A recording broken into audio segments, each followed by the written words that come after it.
Olá, gente querida do coração verde e amarelo, Jornal Foco do Brasil, compromisso com a verdade.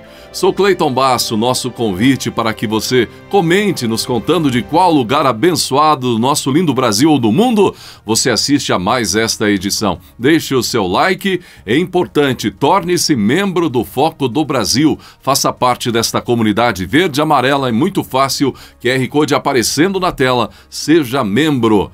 E ainda acompanhe diariamente, de segunda a sábado, o Jornal Foco do Brasil, primeira edição, após o almoço, com nosso colega Leonardo Miller. Vamos agora às notícias desta edição. A imprensa internacional falou em vitória com gosto de derrota sobre as eleições de 2022 e a posição do petista Lula.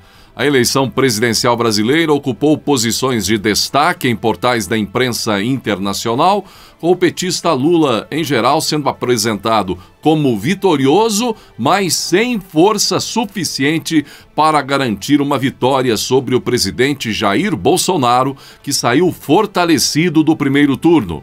Veja alguns dos principais veículos de imprensa, o que alguns no mundo noticiaram sobre a eleição presidencial brasileira, cujo segundo turno será disputado em 30 de outubro.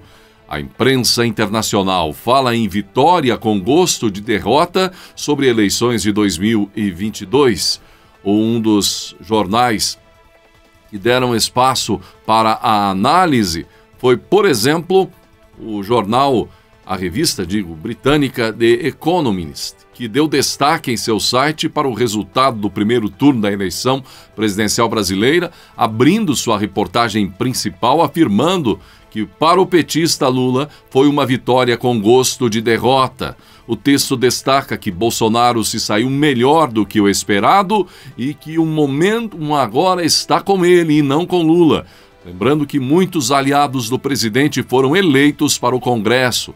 E diante deste cenário, a reportagem afirma que, se Lula conseguir vencer, poderá ter dificuldades para governar. Isso terá implicações a longo prazo. Mesmo que Bolsonaro perca a presidência, o bolsonarismo parece uma força que chegou no Brasil para ficar.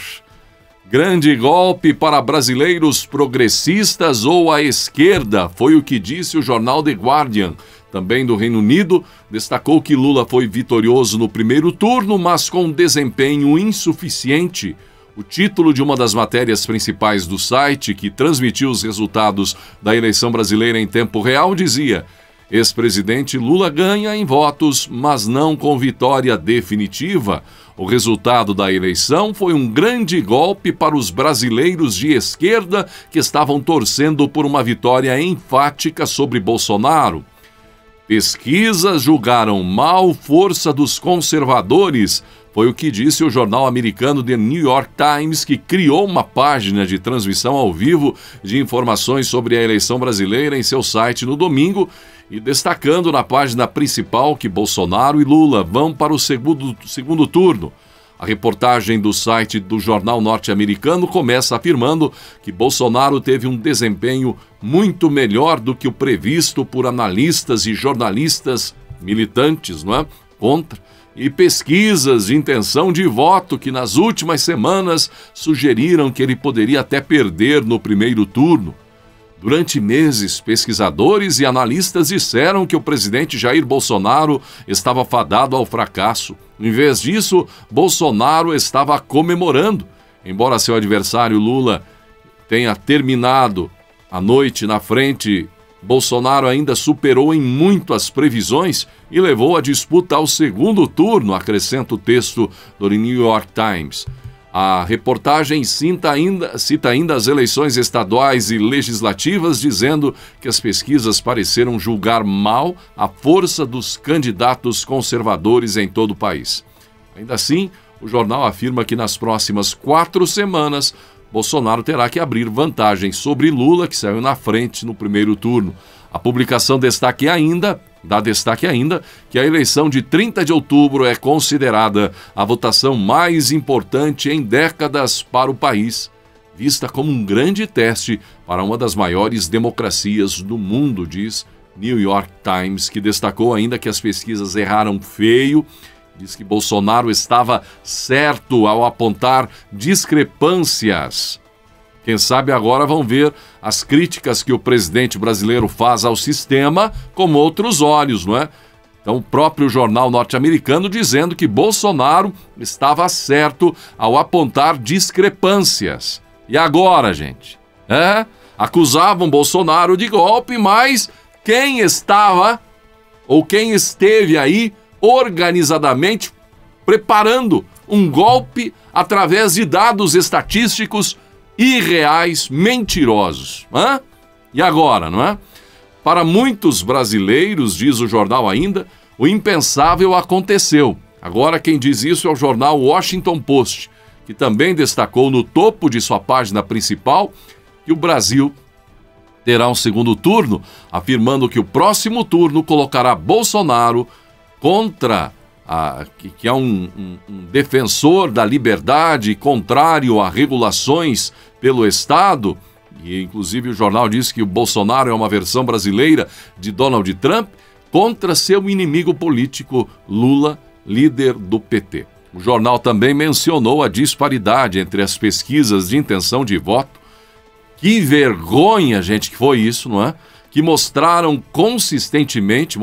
que Bolsonaro perderia e perderia feio, e o resultado nas urnas foi totalmente diferente. Que fiasco! Que vergonha, gente! Tudo isso na imprensa internacional. Feridas continuam abertas, diz o Washington Post. O jornal público de Portugal destacou na manchete: Brasil vai ao segundo turno, Lula vence por 6 milhões de votos, e trouxe ainda no topo do seu site várias matérias e artigos, além de um editorial com o título Brasil, as feridas continuam abertas. O Diário de Notícias também de Portugal publicou no site várias notícias sobre a eleição brasileira, incluindo a manchete Lula e Bolsonaro vão ao segundo turno. Eleição surpreendente e apertada, diz o jornal Clarim, da Argentina, que destacou na manchete o resultado da eleição brasileira como inesperado. Eleição surpreendente e apertada. Lula ganhou, mas irá à disputa com Bolsonaro. Final com suspense, disse o jornal La Nación. Também trouxe na manchete a surpresa para eles do resultado. Final com suspense no Brasil. Lula ganhou, mas a surpresa foi Bolsonaro e haverá mais uma rodada de votação. Você veja o fiasco, não é? Que foi armado, isso sim podemos chamar de um golpe, que foi armado para tentar detonar a posição do brasileiro em relação ao presidente Bolsonaro. É uma verdade que está sendo destacada na imprensa internacional. E aqui no Brasil também. Espanto e desânimo por parte de alguns e reconhecimento por parte de outros. Analista de política, por exemplo, da Globo News, Eliane Cantanhede, reconheceu o impacto da vitória de Bolsonaro no campo do Congresso, a eleição de aliados do presidente, foi destacado pela jornalista durante transmissão do programa Em Pauta da Globo News. Ela afirmou que, apesar dos números, não é, o presidente Bolsonaro conseguiu uma bancada muito expressiva. A jornalista ainda admitiu que estava errada quando chamava as pesquisas eleitorais defendidas por Bolsonaro, que mostravam um resultado diferente do que Datafolha e PEC, antigo Ibope, mostravam. Ela criticava. E Bolsonaro destacava essas pesquisas, não é? Que davam um sinal aí de 5 ou 4 pontos de diferença. E ela, a jornalista da Globo News, chamava isso de realidade paralela e defendia, por exemplo, os dados Datafolha. E agora ela, envergonhada, diz que estava errada em relação às suas afirmações. Vamos ver então agora como vão se comportar daqui por diante. Os candidatos que passaram para o segundo turno das eleições gerais em 30 de outubro já estão liberados para campanha em espaços públicos, gente. Está liberado o uso de alto-falantes e amplificadores de som, bem como realizar comícios, fazer caminhadas, carreatas, passeatas, motociatas, publicar anúncios em jornais, impresso ou internet e distribuir material gráfico. A regra consta na resolução do TSE, que trata da propaganda eleitoral e vale para todos os 24 candidatos a governador de 12 estados que disputarão o segundo turno. Os dois candidatos que seguem na corrida presidencial, o petista Lula e o presidente Jair Bolsonaro, que tenta a reeleição, também já podem retomar os atos de campanha. A lista de candidatos aos governos estaduais que disputam o segundo turno: Alagoas, Paulo Dantas, MDB, enfrenta Rodrigo Cunha, União. Amazonas, Wilson Lima, União, enfrenta Eduardo Braga, MDB. Bahia, Jerônimo Rodrigues, do PT, enfrenta ACM Neto, União. Espírito Santo, Renato Casagrande, PSB, enfrenta Marato, PL. Mato Grosso do Sul, Capitão Contar, PRTB, enfrenta Eduardo Riedel, PSDB. Paraíba, João Azevedo, PSB, enfrenta Pedro Cunha Lima, PSDB. Pernambuco, Marília Arraes, Solidariedade, enfrenta Raquel Lira, PSDB. Rio Grande do Sul, Onix Lorenzoni, do PL, enfrenta Eduardo Leite, PSDB. Rondônia, Coronel Marcos Rocha, União, enfrenta Marcos Rogério, PL. Santa Catarina, Jorginho Melo, PL, enfrenta Décio Lima, PT. Sergipe, Rogério Carvalho, PT, enfrenta o Fábio, PSD. São Paulo, Tarcísio de Freitas, Republicanos, enfrenta Fernando Haddad, do PT. Assim, o presidente Jair Bolsonaro, elegeu no primeiro turno 9 governadores e Lula apenas 5. Os brasileiros foram às urnas neste domingo, não é? E definiram, então, os 513 deputados também que representarão as 27 unidades da federação na Câmara dos Deputados. E a eleição 2022 trouxe o Congresso mais conservador da história. Partidos de direita dominaram a disputa por cadeiras na Câmara e no Senado. Em Minas, o vereador Nicolas Ferreira, PL, teve mais de 1,5 milhão de votos, sendo o deputado federal mais votado do país. Com os resultados já apurados, a Câmara será representada por 19 partidos diferentes. Trata-se de uma redução significativa no número de legendas eleitas, uma vez que no último pleito, em 2018, 30 siglas tiveram candidatos avalizados nas urnas. Além de eleger o maior número de senadores, o PL do presidente Jair Bolsonaro também conseguiu largar na frente na disputa pelas 513 cadeiras da Câmara dos Deputados. Sozinho, o PL conquistou o maior número de parlamentares eleitos para a Câmara, com 99 deputados federais. O resultado se repetiu no Senado, com 8 parlamentares eleitos pelo PL, que formará a maior bancada. O desempenho nas urnas coloca o PL como a maior bancada da Câmara para 2023, assim como no Senado Federal. Os liberais se somarão aos republicanos, que registrou a eleição de 42 deputados neste ano. Desta forma, caso consiga uma virada histórica e vença no segundo turno, Bolsonaro terá uma base aliada sólida no Congresso Nacional para aprovar pautas importantes para o Brasil. Em contrapartida, se o petista Lula mantiver vantagem sobre Bolsonaro e for eleito no segundo turno, enfrentará uma oposição pesada no Congresso. A federação petista, com PCdoB, e PV, ainda assim conseguiu eleger 79 parlamentares. Em seguida aparecem União Brasil, com 59 deputados eleitos, e PP, com 47. Na sequência estão MDB, 42, PSD, 42, PSDB, 18 e PDT, 17. Um dos grandes derrotados nesta eleição, o PSDB, os tucanos, não é? Sem governador, governo em São Paulo, enfim, praticamente tendo um chá de sumiço daqui por diante, o PSDB. Ex-aliados do presidente Jair Bolsonaro, você viu, os deputados Joyce Hasselmann, PSDB, e Alexandre Frota, também do PSDB, e até os irmãos Weintraub foram derrotados nas urnas nas eleições deste domingo. A jornalista Joyce Hasselmann teve cerca de 1 milhão de votos em São Paulo pelo PSL, foi eleita deputada em 2018. Já nas eleições deste domingo, Joyce concorreu à reeleição como deputada federal pelo PSDB e perdeu, ficando com menos de 15 mil votos. Os irmãos Abraham Weintraub e Arthur Weintraub, ambos do PMB, tentaram chegar à Câmara, mas passaram a atacar o presidente Bolsonaro em meio à campanha. E aí a Abraham, ex-ministro da Educação de Bolsonaro, teve apenas 3,9 mil votos. Arthur, ex-assessor especial de Bolsonaro, recebeu apenas 1.900 votos. Quem perdeu também foi Mandetta, o ex-ministro da Saúde. Em contrapartida, aliados conhecidos de Bolsonaro revolucionaram, não é? E aí, Damares, senadora no Distrito Federal, Maurício do Vôlei, eleito deputado, Pazuello, no Rio, eleito, Tereza Cristina, senadora, Mourão, senador, Marcos Pontes, senador, Rogério Marinho, senador, Thiago Gagliasso, que é irmão do ator Bruno Gagliasso, crítico do governo, o Thiago, um grande defensor de Bolsonaro, eleito deputado, Mário Frias, eleito, Zambelli, eleita, Bia Kicis, entre outros nomes aliados a Bolsonaro. Bem, e os erros dos dois institutos de pesquisa mais conhecidos, IPEC, o antigo IBOP e o Datafolha, gente, repercutindo internacionalmente como um fiasco.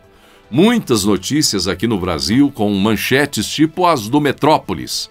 Erros grosseiros de pesquisas eleitorais detonam credibilidade de institutos.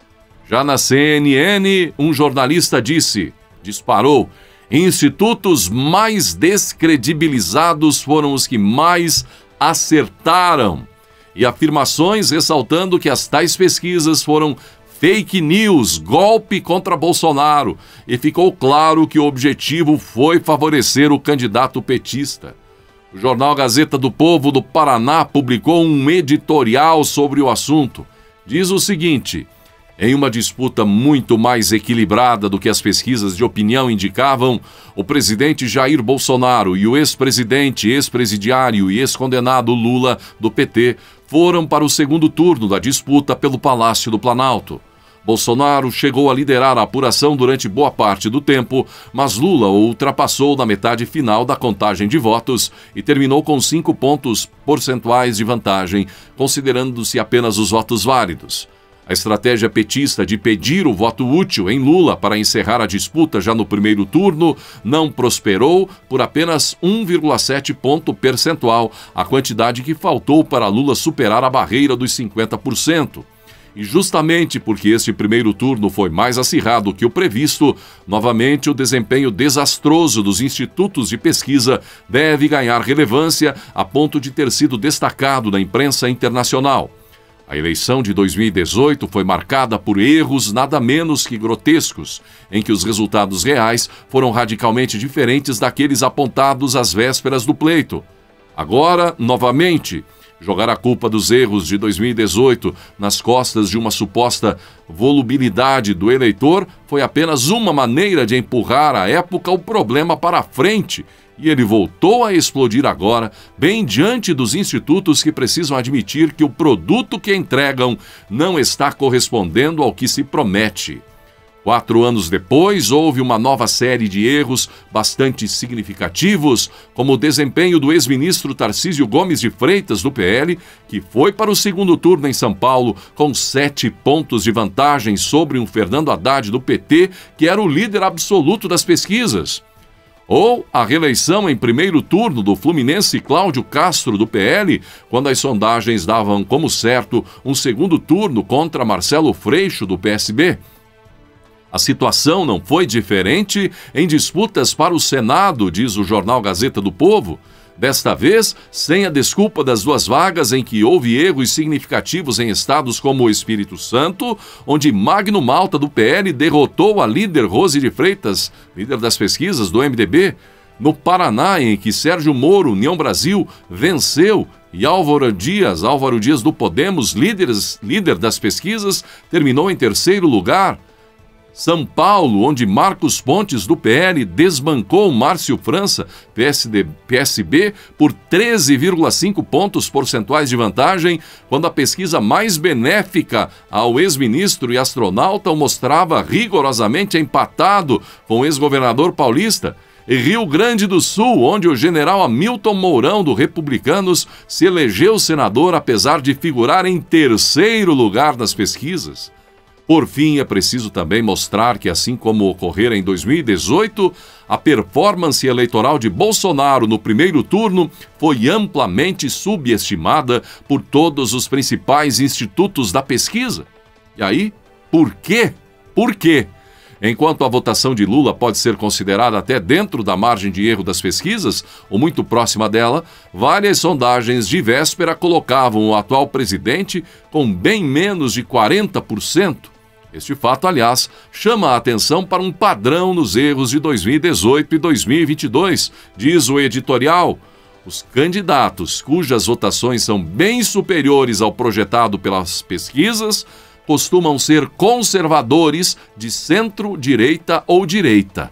Já aqueles com intenções de voto infladas nas pesquisas são seus oponentes de centro-esquerda ou esquerda, como ocorreu agora com os paulistas Haddad e França.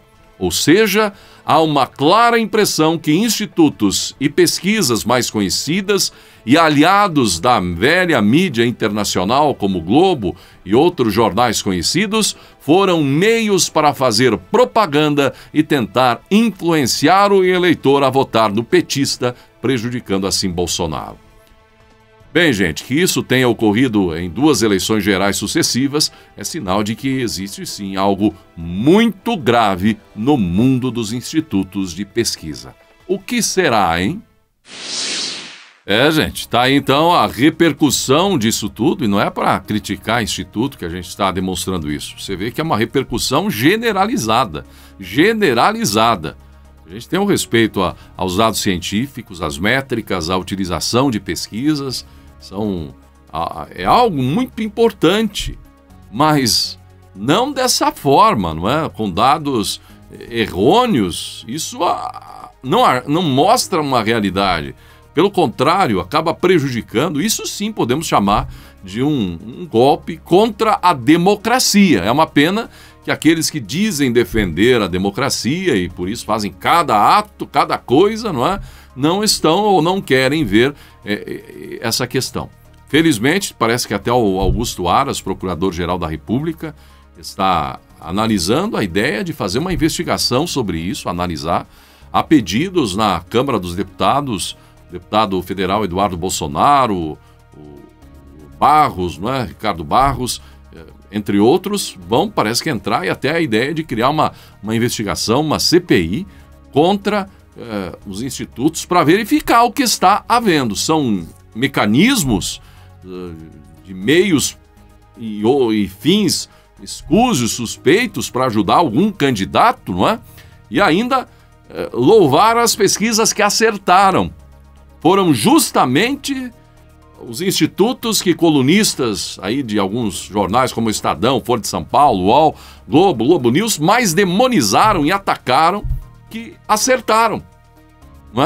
Um dos institutos, Paraná Pesquisas, muito perto de acertar em cheio, e os dois aí que mais acertaram, MDA e Atlas Intel. Foram criticados e tal, porque Datafolha e IPEC estavam corretos, e no fim, a realidade dos fatos.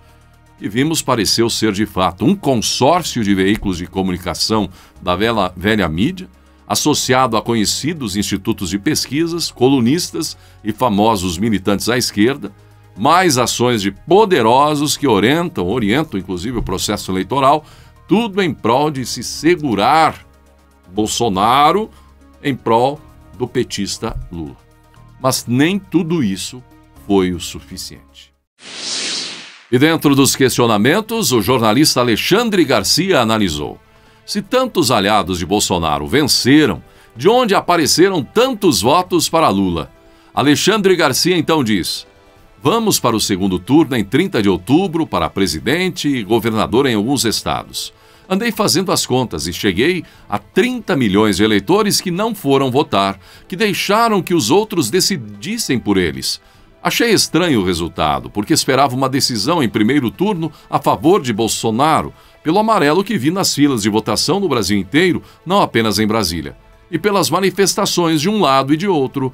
A tradicional militância do PT estava silenciosa, discreta, enquanto os amarelos estavam todos exibindo a bandeira nacional, festejando. Mas a votação acabou com esse resultado em que Lula termina com 5 milhões de votos à frente de Bolsonaro. E ficamos nos perguntando de onde saíram esses votos. Porque se olharmos as eleições estaduais, Bolsonaro elegeu quase todos os seus candidatos a governador e senador, com exceção de alguns. A mais marcante delas, a do meu amigo Gilson Machado, em Pernambuco, que fez uma excelente campanha para o Senado, mas não conseguiu a vaga. Em toda a parte, auxiliares do presidente venceram. A ex-ministra Damares Alves foi um trator em Brasília, fez quase o dobro dos votos da Flávia Arruda. Bia Kicis, uma das maiores apoiadoras de Bolsonaro, foi a mais votada no Distrito Federal para deputada federal. E o mesmo quase aconteceu com a Carla Zambelli em São Paulo, a maior apoiadora do presidente na Câmara, que ficou em segundo. Magno Malta, ligadíssimo a Bolsonaro, volta ao Senado. Gustavo Gayer, que é conhecido apoiador do presidente nas redes sociais, foi o segundo mais votado em Goiás. Tereza Cristina, no Mato Grosso do Sul, teve 4 vezes mais votos que o ex-ministro Mandetta para o Senado. O capitão Contar, que teve o apoio de Bolsonaro renovado no último debate, vai para o segundo turno. No Rio, o ex-ministro da Saúde, Eduardo Pazuello, foi o deputado federal mais votado e Romário foi reeleito senador. Cláudio Castro foi reeleito governador com o dobro de votos de Marcelo Freixo. No Rio Grande do Norte, Rogério Marinho, também ex-ministro de Bolsonaro, foi eleito senador. No Rio Grande do Sul, o atual vice de Bolsonaro, General Mourão, ganhou para o Senado e o ex-ministro Onyx Lorenzoni vai para o segundo turno contra o ex-governador Eduardo Leite. O deputado Irã Gonçalves, grande apoiador de Bolsonaro na Câmara, derrotou Romero Jucá e será senador por Roraima. O ex-secretário da Pesca, Jorge Seif, se elegeu senador por Santa Catarina, derrotando veteranos como Raimundo Colombo, entre outros. Jorginho Melo, outro aliado de Bolsonaro no Senado, vai para o segundo turno contra o PT para o governo catarinense. Em São Paulo, nem se fala. As pesquisas diziam que Tarcísio de Freitas e o astronauta estavam lá atrás, pois Marcos Pontes foi eleito senador com 50% dos votos e Tarcísio vai para o segundo turno já com uma diferença grande sobre Haddad. Lembro ainda das pessoas que ficaram contra Bolsonaro. Cátia Abreu teve 3 vezes menos votos que a professora Dorinha em Tocantins. E a Lava Jato foi vitoriosa no Paraná, onde Ratinho Júnior fez mais que o dobro dos votos de Roberto Requião. Sérgio Moro deixou Álvaro Dias em 3º lugar para o Senado e Deltan Dallagnol foi o mais votado para deputado federal. São resultados cheios de significado. Em Minas, o segundo maior colégio eleitoral, Zema passeou reeleito em primeiro turno. O pessoal todo votou para senador no Cleitinho Azevedo, para deputado no Nicolas Ferreira. Como é que toda essa gente, então, foi votar no Lula?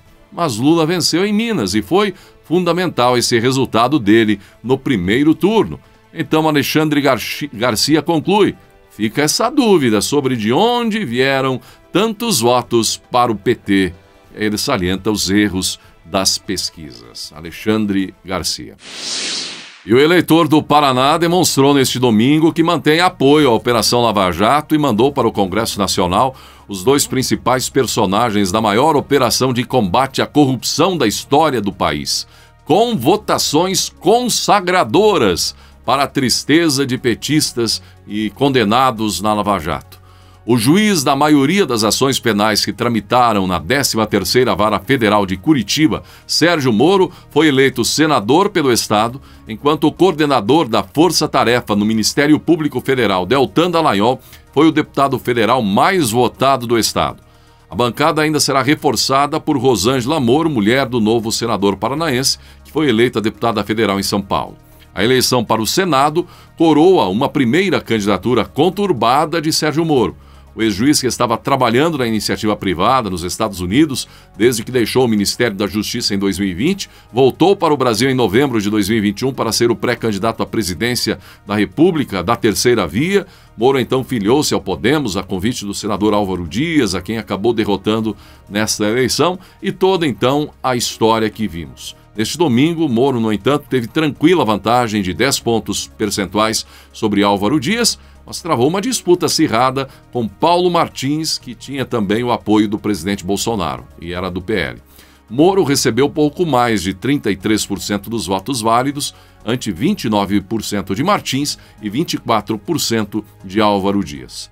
O resultado mostra um acerto da estratégia de campanha de Moro, que focou no eleitor de Bolsonaro, não tratando em sua campanha das desavenças com o presidente que o levaram a sair do governo e nacionalizando seu discurso ao apresentar-se como antagonista ao ex-presidente Lula. Com isso, Moro conseguiu conter o crescimento de Martins, candidato oficial de Bolsonaro, e também agora Moro deve sinalizar e fazer, inclusive, demonstrar seu apoio público ao presidente Bolsonaro neste segundo turno. Quem também foi eleito e eleito com apoio a Bolsonaro foi Deltan Dallagnol. Ele declaradamente apoiava Bolsonaro, trabalhando contra o petista Lula. Deltan Dallagnol seguiu o caminho, deixando o Ministério Público Federal, seguiu o caminho de Moro, para afiliar-se ao Podemos, mas manteve-se no partido mesmo após a mudança de Moro, chegou à eleição como favorito e confirmou essa condição, sendo o deputado federal mais votado no Paraná, com a segunda maior votação da história, com mais de 344 mil votos. Só Ratinho Júnior, em 2010, conseguiu coisa maior, 359 mil votos, uma votação maior que a recebida por Deltan neste domingo. O recado que a sociedade está mandando é um recado claro para os corruptos, que a Lava Jato renasceu hoje como uma fênix, não das cinzas, mas das urnas, a partir do coração das pessoas. O povo deixou uma mensagem muito clara de que os corruptos não vão nos vencer, comentou Dallagnol. Para a gente analisar o futuro do combate à corrupção, vai depender muito da composição do Congresso. 1, 2, 5, 10 pessoas não vão mudar o Brasil. Por isso a gente precisa da nossa força e do apoio das pessoas a essa causa, o combate à corrupção. E Deltan já deixou claro que a eleição deste domingo marca o início de uma carreira política que ele pretende que seja de longo prazo. E Deltan também anunciou em vídeo apoio a Bolsonaro no segundo turno. Diz que vai votar em Bolsonaro e, em vídeo, ele declarou apoio ao presidente Bolsonaro em sua campanha de segundo turno agora contra o petista Lula. Muito bem, assim chegamos ao final de mais uma edição do Jornal Foco do Brasil, convidando a todos, torne-se membro do Foco do Brasil. Faça parte dessa comunidade verde e amarela, é muito fácil. Aponte o leitor do seu smartphone para o QR Code que está aparecendo na tela. 50% de desconto no primeiro mês para novos membros. Gratidão pela sua atenção e que Deus abençoe a você e a sua família.